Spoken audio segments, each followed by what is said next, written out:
Hello everybody and welcome back to the channel. For today's video I wanted to talk to you about the narcissist and arrogance versus elegance. So let's jump in.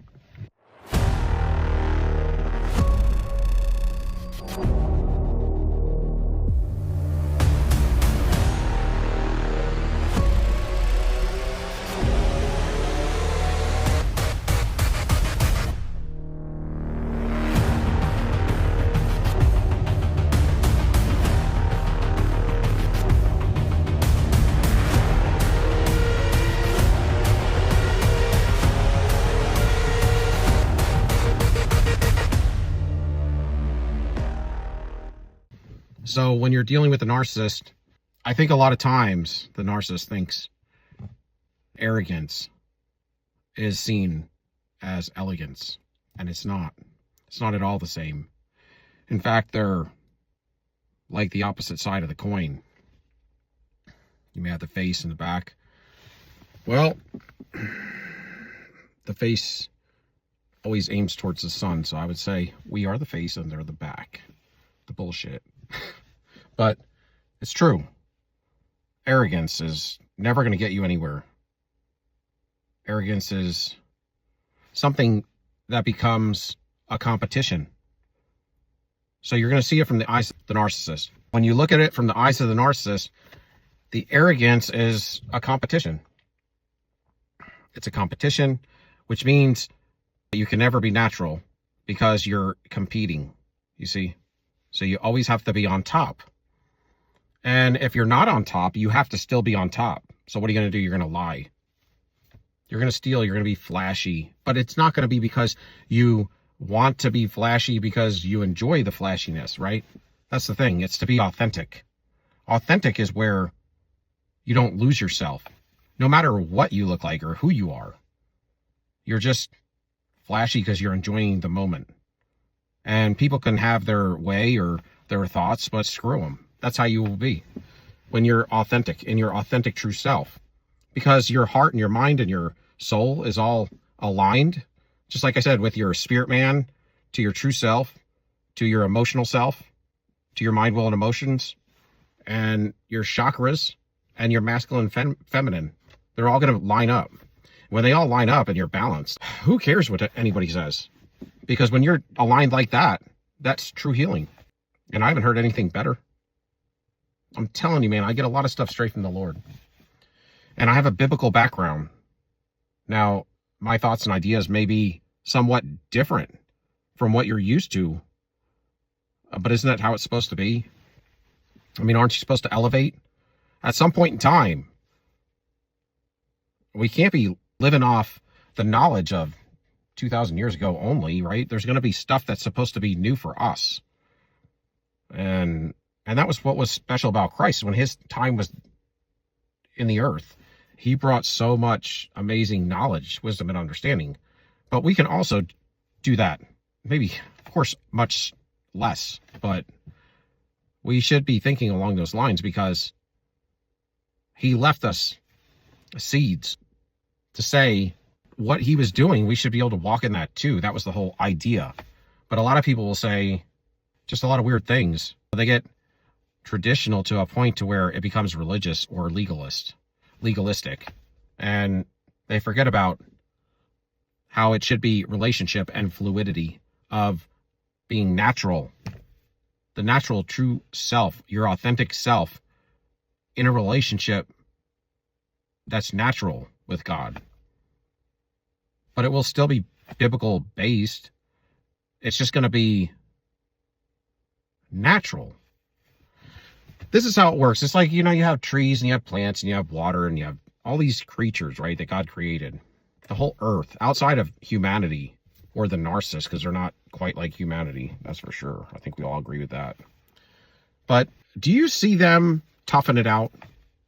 Maybe they do when there's a drought or there's a flood. Generally speaking, it's not like they're asking for too much. And it's not like they have to try to act different today and extra magical is going to happen or occur, right? But you also see those times where you'll have a tree and it could be 1,000 years old or 500 years old, whatever. It didn't do anything different from day to day, but it was natural. We have the ability to do different things, right? I get that.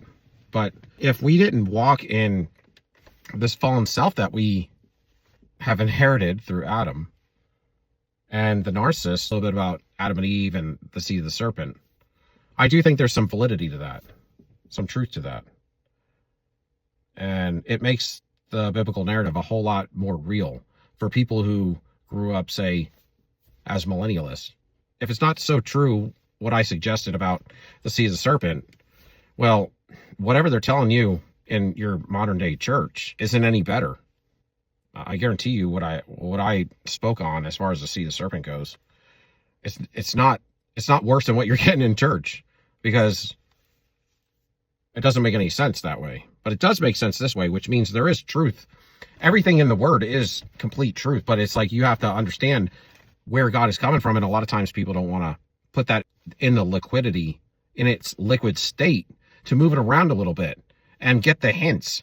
You understand, like, I mean, people that are like psychic or people that are able to be seers and stuff like that, they know that you have to take something and move it in its fluidity, in its liquid form, to see what it's really trying to tell you, okay? And in the word, they give you all these hints and suggestions, and they have words that if you define them, well, I mean, it's going to give you the answer. But there's so many people that not only sit in church, but that are teaching and preaching from the pulpit. And, you know, they'll still claim, man, if it's not word for word in the word of God in the Bible, then they can't believe it. It's like, it's almost like they need a puzzle with instructions.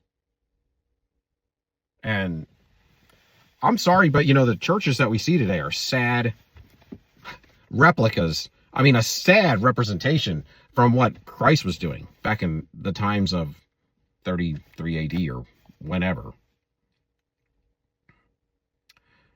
It's really changed quite a bit. I mean, we have this lightning blue carpet, and everybody's begging you for this money. And if you don't give your money to them, you're going to curse yourself. 10% and 10% before taxes. I mean, God knows, man. And then they go build a mansion with it. That's not, I mean, really, man, if you think that that's where your prosperity or your poverty is going to come from, then you're lost. And I don't know that I ever believed that. I did grow up in a household that believed that. I always knew it was fishy. But, I mean, Christ never even spoke on things like that.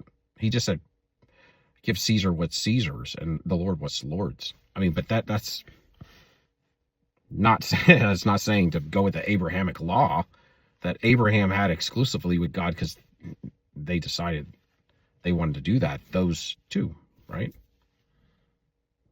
When he was saying give Caesar what's his, it was to pay your taxes. It's to do what you're supposed to do by law, unless it gets in the way of a relationship with you and the Lord, or you and Christ, you know. The people, man, they make so many religious accusations out of it. And that's what the narcissist is. Yeah, if you see a narcissist in any kind of religious or any type of denomination, if you see a narcissist in a religious denomination, they're going to take that denomination and they're going to take God out of it, right? And they're going to make themselves God and make everything legalistic. You know what that means? They're going to turn that religion, which is supposed to be a relationship with liquidity, knowing that you are never going to be perfect and you're going to sin every day. So you're not going to be able to live up to the standard of the Bible or whatever. I mean, if you're going to go with another religion, fine, whatever. But you're not going to be able to live up to that. And their idea is to build a firm foundation that you can. And if you don't, then you're not worthy. And you need to be shamed and disgusted and destroyed or something, you know, cast out amongst the rest of us. And that's not at all what a Christian's supposed to be. And a Christian's not even supposed to be religion, but relationship. But the idea is that you would love Christ and the Almighty the way you should, and it would be better for everybody. You first, and everybody else as well, as a community, as a society. And also it would save your soul. And you would have a good offspring, a fruitful one. And as much as people would obey it and live it the way they should, or the best they can, right? They're not going to be shamed. They will walk in a conviction that would make them feel bad when they do things they truly and wholeheartedly know they shouldn't be doing them like that. It's not that they have to be perfect, but in their imperfection, when you go too far, you're going to feel a conviction. Meaning, like, let's turn this thing around. You're going a little too far from, what the Lord has drawn you to do. And then there's those other people that are in the relationship with God, and they will work even harder because they're a little bit more fervent. There's going to be a spectrum to that, as well as there is with narcissism and a thief and whoever. I mean, a prostitute. It doesn't matter. And it's not that people should be condemned. I just believe, when people like a narcissist walk in it every day and they don't give a damn and they don't give a shit, they're never going to change. And every chance they get, they want to destroy you and mock you, make fun of you, wreck you, lie and manipulate and gaslight you. I mean, all the stuff that they do, they continually do it just as a demon would. Okay.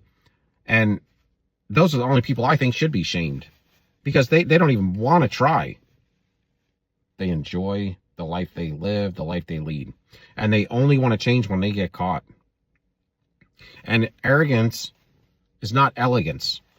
When you're arrogant, you'll run a shell of a company or corporation, and you'll have to build a facade, an illusion, a fantasy, just like you will for, the love partner. And while it's all a hollowed shell, right, about to self-destruct and crumble with no equity, and it's probably paying for, hundreds of people's families to survive. And then one day they'll come to work and all of a sudden that shell will just disintegrate. And everybody will then find out the sham, that whoever the narcissist was running the corporation, they hollowed it out so bad that when it did crumble, there was nothing left but dust. And all of a sudden these people had stocks and bonds in the company. They had, 401ks, whatever. And it's like, there's so many sad stories where people get destroyed because a narcissist is controlling something and they don't give a damn, and they will destroy anything they touch. A corporation will undermine it and take all the equity out of it, and they'll steal it in ways to where people will never figure it out, because they are only good when it comes to evil doing. Their intellect is aimed at the abyss. So they have amazing ways at cheating and getting away with it. I'm not going to take that away from them. And if you walk and work with humanity, you're not going to see it like they do. That's why there's so many of these companies that, we had the tech stock time where it was like a wallpaper companies. They were shell companies and they would just disintegrate. And that's why the stock market would crash, or you would see these chains of commercial outfits that would just disintegrate into dust, or Enron. And then the people that get all of the money, you got three people that are, the CEO, the chairman, whatever, these three main people in a company, and they're walking away with 50% of the profits. And then you got 50,000 people that are fighting for the other 50% of the income, or the profits that come in. I mean, how do you expect that to work or operate? And then you have people in government, like, what was that guy's, Zanke or whatever his name was, after the housing bubble, right? Or Geithner, whatever those guys were. I can't even remember anymore because I quit watching news after I realized it was just a idiotic matrix ploy. They do these things every 10 years to crush the economy so that the rich can get their equity back for free. Look at it. Like, you had Enron had three people walk away with all the profits, and then they had the government. They had the government back them up. Well, they said they were going to give you these bonuses, so we have to give it to you. Meanwhile, they're shredding papers left and right, and they walk away as this thing crumbles on all of these good individuals that put all this hard work in, all these numbers of years, and now they're old.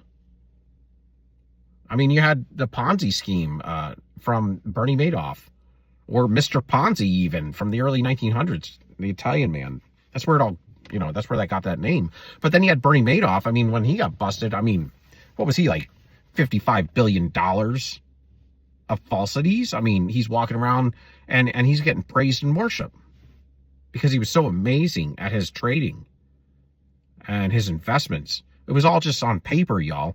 He wore nice watches and nice clothes, and he wined and dined people, but it was their money that they thought was being invested. And when they finally did bust Bernie Madoff, it was like he had old dot matrix printers, man. I mean, we're talking about stuff like the days of the Commodore 64. And nobody even really cared. I mean, this is how a narcissist operates. They don't give a damn. And this is what they do. They wreck and wreak havoc upon humanity, and they don't care. And they either get away with it, or they get away with it long enough to where when they finally do go to prison, yeah, they get shamed to death and they get wrecked personally, but then they get to go to some fine prison, live their life out eating, shrimp and lobster. So I don't know. Like Bernie ended up in the state of North Carolina, living it pretty good until his end or his demise. But he had so many good years where he was being praised, worshipped. But the thing is it's all about your soul. It's all about your soul. And it's all about how your heart works. I mean, you want to keep your heart sensitive, but you have to protect it against evildoers. That's how it works. And not allow it to get corrupted. That's why the Lord tugs at the hearts of men and women daily. It talks about guard your heart, because out of it are the issues of life. Your heart needs to be protected correctly. That's what I'm saying. I'm not saying it needs to be protected overly or underly, but it needs to have its balance, just like anything else. Balance. Balance is precision. With anything, you need precision. You can give one of your sons and daughters a $1 billion company, and although it may have taken your whole life to build that $1 billion enterprise, if you have the wrong son or daughter in there running that company as the next CEO, it won't take them 5 years to wreck it all the way down to destruction. And I feel like I'm speaking to somebody, but this is how it is. It doesn't take long, and they don't give a damn. They don't give a damn who you are or how hard you worked as the father, mother, whoever built the enterprise originally. They don't care. They don't care about love, and they don't care about camaraderie. They don't care about protecting good individuals and backing them up. Because it matters a whole lot. Beyond money. Beyond money.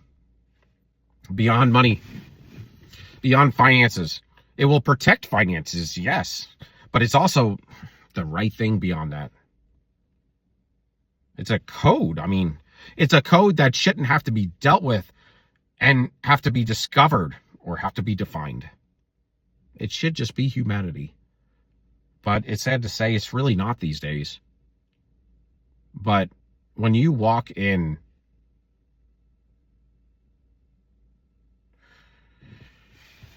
so you have arrogance and you have arrogance and elegance. When you walk in elegance, and I know this is more of a term you would extend to women, because there's nobody that can walk in elegance like a true woman can, that has style and fortitude, that has strength, that has boundaries and ethics and morals and values, that understands how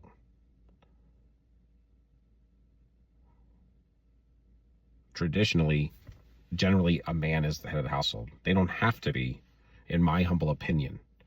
But I think if they're not, there should always be an equality of this 100-100 or whatever you want to call it. I used to call it a 50-50, but to where it's like, if you start to fall, I'm going to hold you up.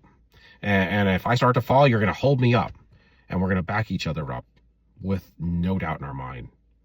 Whatever it takes, however much money, strength, energy, whatever, it's going to be my very best if things like that were to occur. And in times where, if there is never troubles like that, well, it's still going to be there. It's just going to be fortified better, stronger. And Every day we want to grow together, to always pursue each other if we love each other, to want to know each other more on another level. That's how you know that somebody cares about you, when if you can find that, and that's very hard to find. And sometimes you think you have it and you don't. You know, it's like because someone's playing with your heart. But nevertheless, some people find things that are safe, and that's cool and all, but to truly live, it's unfortunate, but sometimes you give it all you got to somebody who's like a narcissist, and you feel alive, but you end up getting destroyed, and it hurts a whole lot. It really hurts a whole lot. But for a minute, you think you're living life, and you hope that they will change. You hope that you can put that trust in them, because there is an energetic level that is different, and there are pieces of it that feel so good and feel so connected. You know, you're both been hurt in your life, but you're willing to give it so much energy.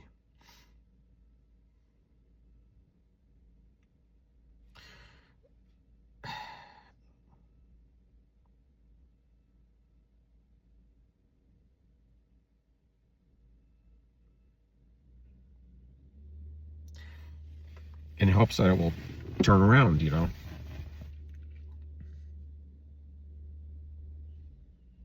But it doesn't. They still wreck you and defeat you and destroy you, and they don't give a shit. And it's still better to be elegant than ever to be arrogant.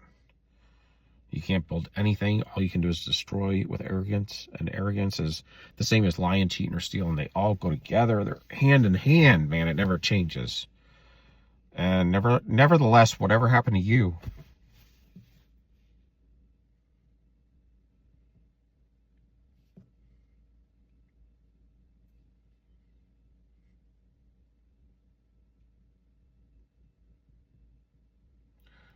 or me,